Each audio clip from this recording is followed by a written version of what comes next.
সবার একই কথা। বাড়িতে কেউ সবজি খেতে চায় না, সবজি দেখলেই নাক সিটকায়, বাচ্চা থেকে বড় সকলে।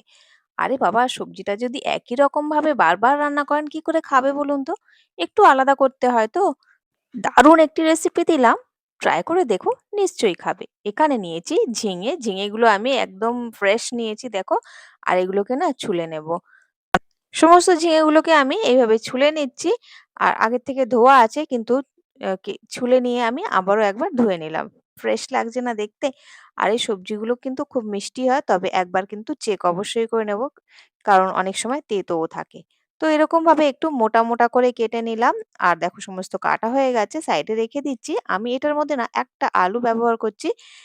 তো এখানে আমার কাছে যে ঝিঙে ছিল সেটা ছিল ১ কেজির মতন। আর একটাই আলু বড় সাইজের আমি ইউজ করলাম। আর এরকম মোটা, মোটা করে কেটে নিয়েছি। এবার একটা মিক্সি জারে নিয়ে নিয়েছি ২ চা চামচের মতন হলুদ সর্ষে, ১ চা চামচ পোস্ত আর ২ চা চামচের মতনই আমি নিয়েছি গুঁড়ো নারিকেল। এগুলোকে না শুকনোয় এরকমভাবে গ্রাইন্ড করে নেব দেখো, যাতে ভালো করে গ্রাইন্ড হয়ে যায়। এর মধ্যে দিয়ে দিলাম রসুন আর আদা, ১ ইঞ্চি টুকরো আদা দিয়েছি, ৮টা ১০টার মতন রসুন দিয়েছি আর ১ টুকরো পেঁয়াজ দিলাম। পেঁয়াজ বেশি দিইনি। মানে ছোট পেঁয়াজের হাফ দিলেই হবে। একটু জল দিয়ে মসলাটাকে বেটে নিলাম। আর এই মসলাটাকে এবার সাইডে রেখে দিলাম। অন্যদিকে আমি তেল নিয়ে নিলাম কড়াতে, সর্ষে তেল ইউজ করছি। এবার আলুগুলোকে না ধুয়ে রেখেছিলাম, ধুয়ে এগুলোকে একটু ভাজা, ভাজা করে নেব। ভাজা, ভাজা করে নিয়ে তুলে নেব। এবার একটু সর্ষের তেল নিয়ে তার মধ্যে কালো জিরে আর হাফ চা চামচের মতন সাদা তিল দিয়ে দিলাম। আর দিয়ে দিলাম এখানে একটা কাঁচা লঙ্কা। মসলাগুলো বেশ ভালো সুগন্ধ আসার পর বাটা মসলাটা দিয়ে দিলাম, একটু জল দিয়েও দিয়ে দিলাম।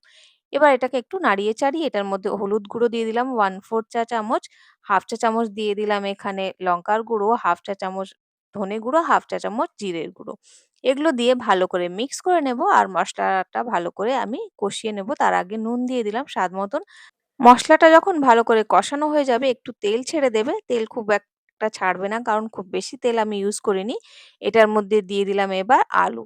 আলু দিয়ে একটু কষিয়ে নিয়ে এটার মধ্যে দিয়ে দেবো এবার সেই যে কেটে রাখা আমাদের ঝিঙেগুলো।